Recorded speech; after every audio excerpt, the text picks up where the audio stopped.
Lesson 2. Taxing and Spending Bills. Exploring the essential question. How does the government raise and allocate money?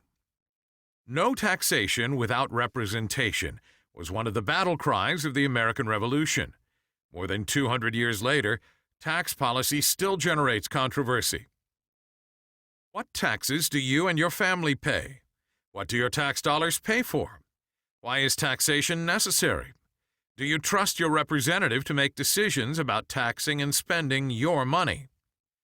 Explain your reasons. Making decisions about taxes. Guiding question. What role does Congress play in raising money? Passing laws to raise and spend money is one of the most important jobs Congress has. The government could not operate without money to carry out its programs and provide services. The national government gets most of its revenues from taxes. Taxes are money that people and businesses pay to support the government. The Constitution states, primary source.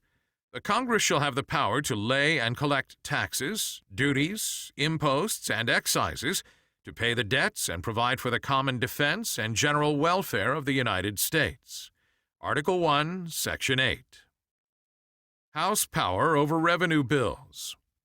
The Constitution gives the House of Representatives the exclusive power to start all bills that deal with revenue. Almost all important work on tax laws occurs in the House Ways and Means Committee, which decides whether to go along with presidential requests for tax cuts or increases, and makes the numerous rules and regulations that determine who will pay how much tax. Some of these rulings are very simple, while others are more complex. The Ways and Means Committee, for example, influences how much of a tax deduction parents are allowed on their income tax for each child living at home. It also decides what kind of tax benefit businesses can claim for building new factories. The committee's tax bills are usually debated on the House floor under a closed rule, which forbids members from offering any amendments to a bill from the floor. This rule means that only members of the Ways and Means Committee have a direct hand in writing a tax bill.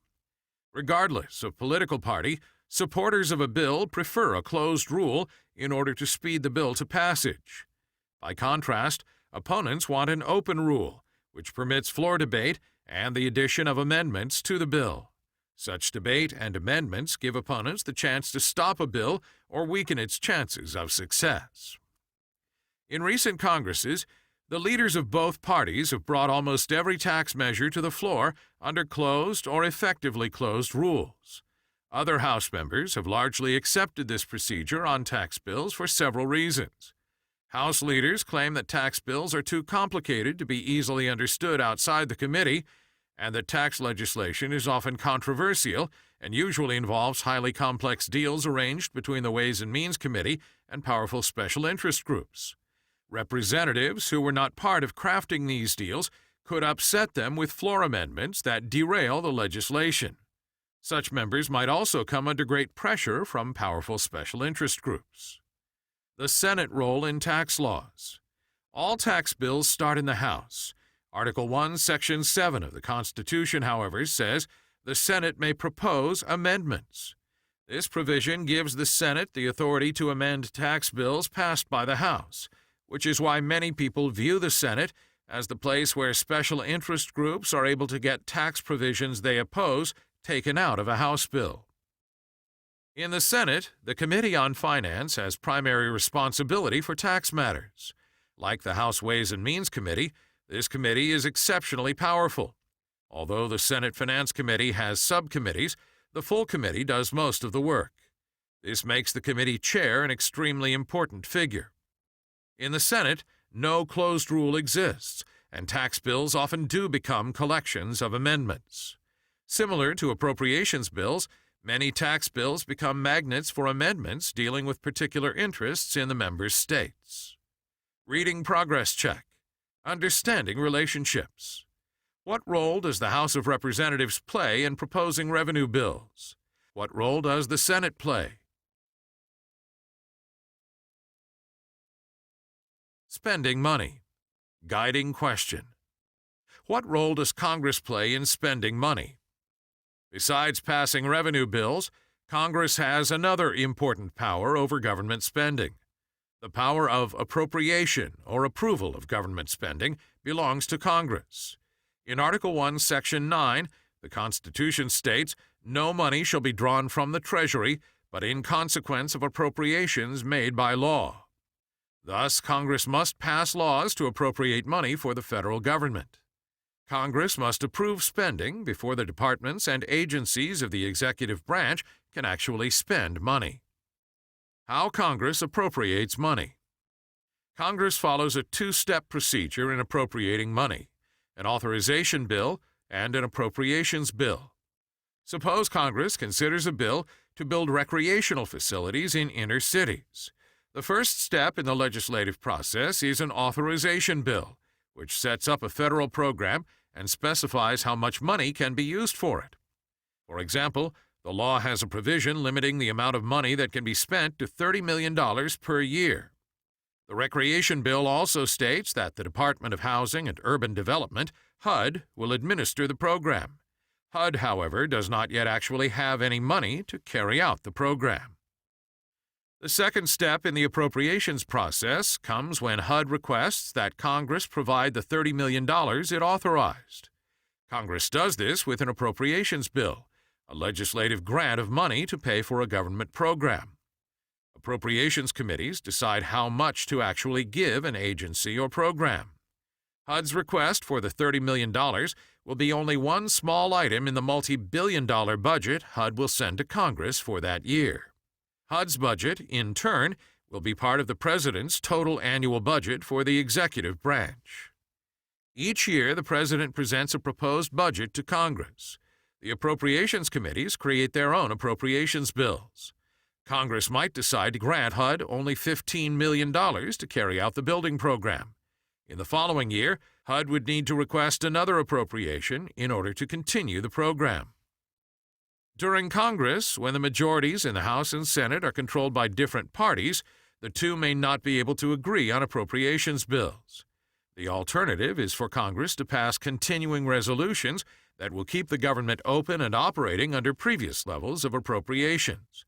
Even if the recreation facilities have been authorized, the funding for it may not be included in the continuing resolution. The Appropriations Committees. The House and the Senate have committees dedicated to appropriations bills. These committees have a powerful influence on government agencies' budgets. Both the House and Senate Appropriations Committees have 12 subcommittees covering the same policy areas. Thus, the same appropriations subcommittees in both chambers would review the HUD budget, including its recreational facility program. Every year, department heads and program directors answer questions about their budgets in hearings of the appropriations subcommittees. These officials explain why they need the money they have requested. Each year, officials must return to Congress to request the money they need to operate in the coming year. In this way, lawmakers become familiar with federal programs. Appropriations subcommittees often develop close relationships with certain agencies and tend to favor them in appropriating funds. Powerful special interest groups also try to exercise influence with the appropriations subcommittees. For example, a private aeronautics firm might try to influence an appropriations subcommittee so that the Defense Department has money in its budget to have a certain kind of aircraft built. Earmarks. Members of Congress can specify that some part of a funding bill will go toward a certain purpose in their state or congressional district. These are known as earmarks. Sometimes earmarks are included in the text of a bill, but many earmarks appear only in the committee reports explaining a measure. An earmark might say that as part of a much larger general appropriations bill, $490,000 will be set aside for the Los Angeles County Fire Museum. Critics see earmarks as allowing members of Congress to direct money to their own pet projects or to satisfy their own constituents. Further, they argue that earmarks increase federal spending and add to the national debt. Some people defend earmarks. One member said earmarks are acceptable because they allow Congress to direct the spending of funds. Otherwise, she said, the executive agencies allocate the dollars rather than members of Congress. In recent years, there have been many attempts to reform the use of earmarks. Information about earmark requests is now widely available to the public. In March 2008, Congress defeated a proposal to put a one-year moratorium on earmarks. Since then, leaders from both parties in the House and Senate have voluntarily implemented several strategies to limit the use of earmarks.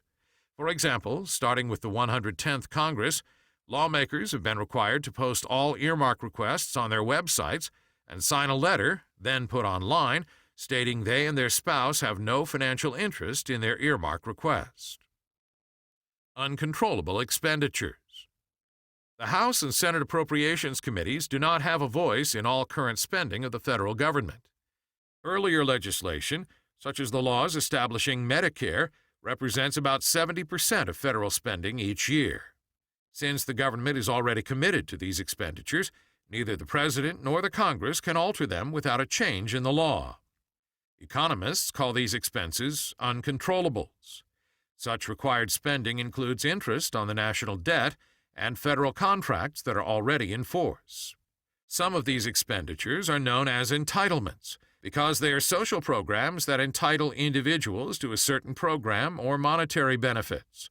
Veterans' pensions and Social Security payments, for example, are entitlements. Reading progress check. Defining.